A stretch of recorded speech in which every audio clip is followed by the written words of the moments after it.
শুরু করেছিলাম ঘোষ ডক্টর নামের একটা অসাধারণ কোরিয়ান ড্রামার এক্সপ্লেনেশন, যার আগের পর্বে দেখানো হয়েছিল চেয়ারম্যানের হার্ট এবং অন্যান্য অর্গানগুলি কাজ করা বন্ধ করে দেওয়ায় সুজেন নিজের হাতেই তার মুখ থেকে অক্সিজেন মাস্কটা খুলে দেয়। আর এর সাথে সাথেই সেখানে থাকা চেয়ারম্যানের আত্মা ধীরে ধীরে বাতাসের সঙ্গে মিলিয়ে যায়। দেখা যায় চেয়ারম্যানের এমন আকস্মিক মৃত্যুতে ইয়াংমিনও বেশ চিন্তিত হয়ে পড়ে, কারণ সে ভালোভাবেই জানত যে তার কাছেও আর বেশি সময় নেই। তাই সে সিদ্ধান্ত নেয় সুংতাকের সাথে মিলে হসপিটালে এতদিন ধরে যে সমস্ত রোগীর সার্জারি পেন্ডিং রয়েছে সেগুলি সে সম্পন্ন করবে। এরপর তারা সমস্ত পুরানোকে স্টাডি করে এবং কোনো রকমের ব্রেক না নিয়ে কয়েকদিন টানা কাজ করতে থাকে, যার কারণে সুংতাক বেশ দুর্বল হয়ে পড়ে। তবে ইয়াংমিন যেহেতু একজন আত্মা ছিল, তাই তার কাছে এই পরিশ্রমটা কোনো বড় ব্যাপার নয়। তা সত্ত্বেও হসপিটালে যখনই কোনো এমার্জেন্সি পেশেন্ট আসত, তারা দুজনেই খুশি মনে ছুটে যেত তাকে সাহায্য করার জন্য।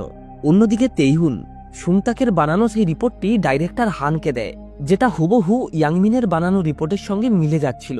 তেইহুন ডাইরেক্টরকে বলে, আমার মনে হয় সুংতাকের উপরে ইয়াংমিনের আত্মা ভর করে। তবে ডাইরেক্টর এই কথাটা বিশ্বাস করে না। এর মধ্যেই ডাইরেক্টর খবর পায় তার দাদু হসপিটালে এসেছে, তাই সে তার দাদুর সঙ্গে দেখা করতে যায়। তবে অদ্ভুতভাবেই তার দাদু তাকে অনেক বকাঝকা করে সুংতাককে দিয়ে এমন ভাইটাল সার্জারিগুলো সে কেন করাচ্ছে। তাছাড়াও হসপিটালের বেস্ট সার্জেন্ট ইয়াংমিন কোমায় থাকা সত্ত্বেও সে এখনো অবধি কেন তার কোনো বিকল্প খুঁজেনি। এমনকি সে এটাও বলে, ডাইরেক্টরের দায়িত্ব যদি সামলাতে না পারো তাহলে ইস্তফা দিয়ে দাও। সিন এখান থেকে সুজেনের কাছে শিফট হয়। সে ইয়াংমিনের সামনে বসে কাঁদতে কাঁদতে বলে, আমার বাবা পৃথিবী ছেড়ে চলে গেছে, এখন কি তুমিও কোমায় পড়ে থেকে আমাকে এভাবেই কষ্ট দেবে? কথাগুলো বলতে বলতে সুজেনের চোখ দুটো জলে ভরে আসে। সুজেনকে এভাবে কাঁদতে দেখে ইয়াংমিনের অনেক খারাপ লাগে। তবে সে চাইলেও সুজনকে কোনোভাবেই সাহায্য করতে পারবে না। এরপর সে রুম থেকে বেরোলে সুংতাককে সেদিকেই আসতে দেখে। ইয়াংমিন সুংতাকের শরীরে ঢুকে পুনরায় কেবিনে প্রবেশ করে। তারপর সে সুজনের গায়ে একটা কম্বল চাপিয়ে তার মাথায় হাত বুলিয়ে দেয়। তবে অদ্ভুতভাবেই এই সময় সুজেনও তার স্বপ্নে ইয়াংমিনকেই দেখছিল।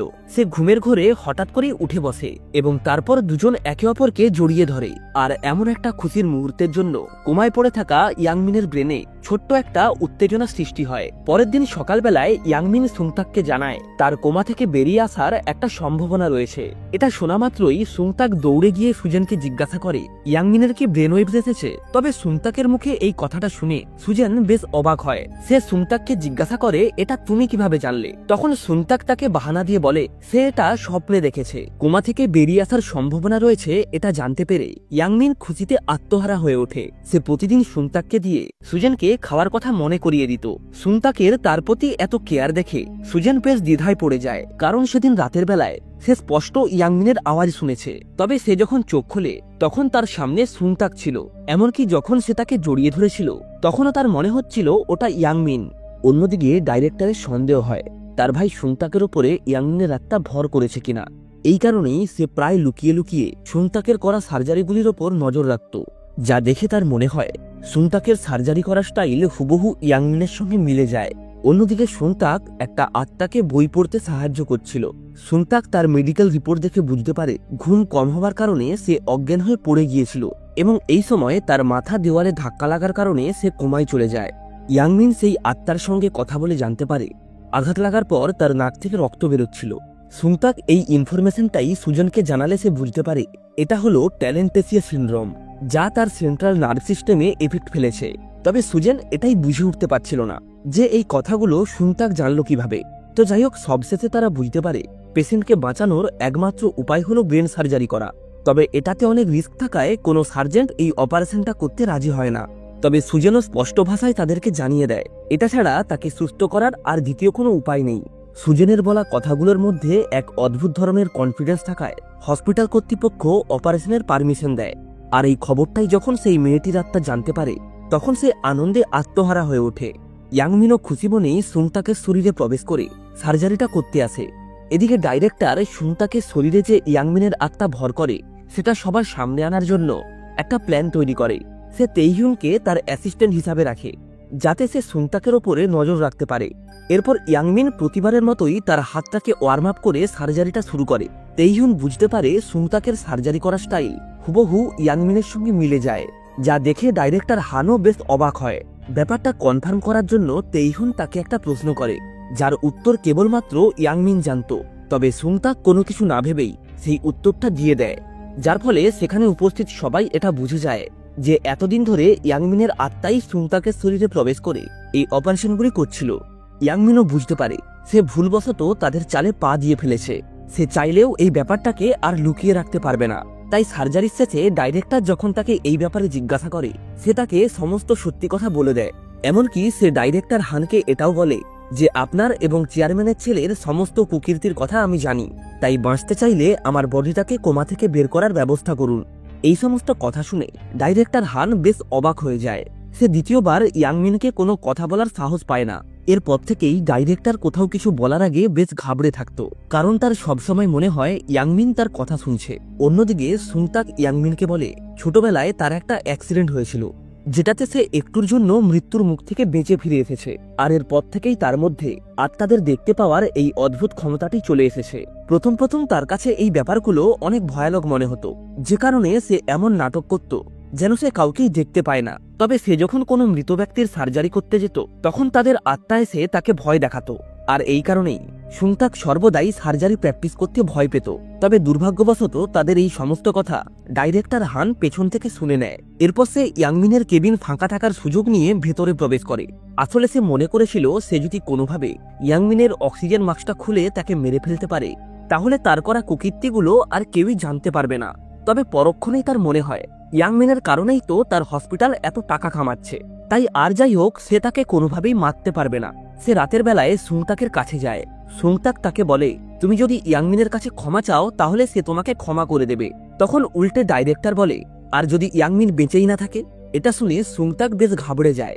পরের দিন সকাল হতেই সুংতাক দৌড়ে হসপিটালে আসে এবং তারপর ইয়াংমিনকে সুস্থ দেখে কিছুটা শান্ত হয়। অন্যদিকে আজ সুজেন সেই মেয়েটার সার্জারি করবে। কিছুক্ষণের মধ্যেই সে সফলভাবে সার্জারিটা সম্পন্ন করে। তবে এখনও তার অনেক ট্রিটমেন্ট করতে হবে, কারণ ইনফেকশন না সরলে তাকে কোনোভাবেই কোমা থেকে বের করানো যাবে না। অন্যদিকে সুংতাক তার এক সহকর্মীকে বলে ইয়াংমিনের দেখাশোনা করতে। এরপর সে সুজেনকে একটা কনসার্ট দেখার জন্য টিকিট দেয় এবং ইয়াংমিনের আত্মাকে বলে তার শরীরে প্রবেশ করে সুজেনের সঙ্গে কনসার্ট দেখতে যেতে। তারপর আর কি, তারা দুজন একসঙ্গে ওই কনসার্টে গিয়ে পৌঁছায়, যা দেখে সুজেনের ইয়াংমিনের সঙ্গে কলেজ টাইমে কাটানো মুহূর্তগুলো মনে পড়তে থাকে। যদিও পরিস্থিতি অনেক খারাপ ছিল, তা সত্ত্বেও তারা কখনোই একে অপরকে ছেড়ে যায়নি। কনসার্ট থেকে বেরিয়ে সুজেন সুংতাককে জিজ্ঞাসা করে, তুমি সার্জেন্ট কেন হলে? তখন সুংতাক বলে সে একটা মেয়েকে কথা দিয়েছিল, আর সেই মেয়েটি হলো একজন নিউরোলজিস্ট। যা শুনে সুজেনের মনে পড়ে একবার ইয়াংমিনও তাকে ঠিক এই কথাটাই বলেছিল। সুজেন এটা শুনে বেশ চমকে যায়। সে বুঝতেই পারছিল না যে সুংতাক এই কথাগুলো কিভাবে জানলো। এরপর সুংতাক হসপিটালে আসলে সেই ছোট্ট বাচ্চাটিকে দেখতে পায়।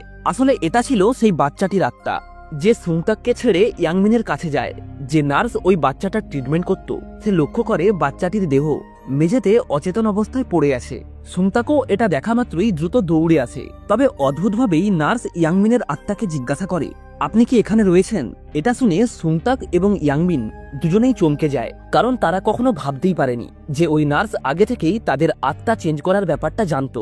যদিও ওই নার্স ইয়াংমিনের আত্মাকে দেখতে পাচ্ছিল না, তবে সে এটা ভালোভাবেই জানতো একমাত্র ইয়াংমিনই অপারেশনের আগে তার হাতটাকে এমন অদ্ভুতভাবে ওয়ার্ম আপ করত। তারা বাচ্চাটির রিপোর্ট থেকে বুঝতে পারে আর্টিফিশিয়াল বলের অবস্থান পরিবর্তনের জন্য তাদেরকে আবারও একবার সার্জারি করতে হবে। তবে সুংতাক যেহেতু একজন ইন্টার্ন ডাক্তার, তাই কোনোভাবেই তাকে এই সার্জারিটা করার অনুমতি দেওয়া হয় না। সে বাকি প্রফেসরদের কাছে এই সার্জারিটা করার অনুরোধ করলে তারাও সার্জারিটা করতে রাজি হয় না। এমনকি হসপিটাল কর্তৃপক্ষ অন্যান্য সার্জারি থেকেও সুংতাকের নাম সরিয়ে দেয়। আসলে এই সবকিছুই হসপিটালের ডাইরেক্টরের নির্দেশেই হচ্ছিল। সুংতাক যখন এগুলি জানতে পারে তখন সে অনেক রেগে যায়, তবে তা সত্ত্বেও তার কিছু করার ছিল না। ইয়াংমিন বলে, আমি একটা চ্যারিটি ফান্ড দেখাশোনা করতাম, যেগুলি শুধুমাত্র এই সমস্ত স্পেশাল সার্জারির জন্যই খরচ করা হতো, আর এই বাচ্চাটিও ওই ফান্ডেরই অন্তর্ভুক্ত।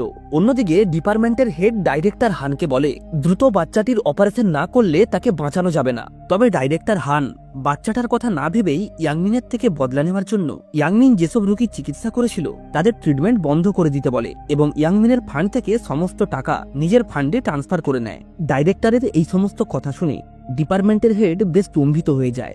ডাইরেক্টর যে টাকার জন্য এতটা নিচে নামতে পারে সেটা সে কখনো কল্পনাও করেনি। অন্যদিকে সেই বাচ্চাটি তার মাকে জড়িয়ে ধরতে যায়, তবে সে আত্মা হওয়ায় সেটা করতে পারে না। এরপর সে তার শরীরটাকে বিছানায় শুয়ে থাকতে দেখে কান্নায় ভেঙে পড়ে। তার কান্নার এই দৃশ্যটা সুনতাক সহ্য করতে পারে না, তাই সে বাকি ডাক্তারদের সঙ্গে কথা বলে ডাইরেক্টরকে বোকা বানানোর জন্য একটা প্ল্যান তৈরি করে। আর এর সাথেই সিরিজের 5 নম্বর এপিসোডটা এখানেই শেষ হয়। ভিডিওটা ভালো লেগে থাকলে অবশ্যই একটা লাইক করে চ্যানেলটা সাবস্ক্রাইব করে রাখবেন। তাহলে আজ এই অবধি, দেখা হচ্ছে নেক্সট ভিডিওতে এই সিরিজের পরবর্তী পর্ব নিয়ে।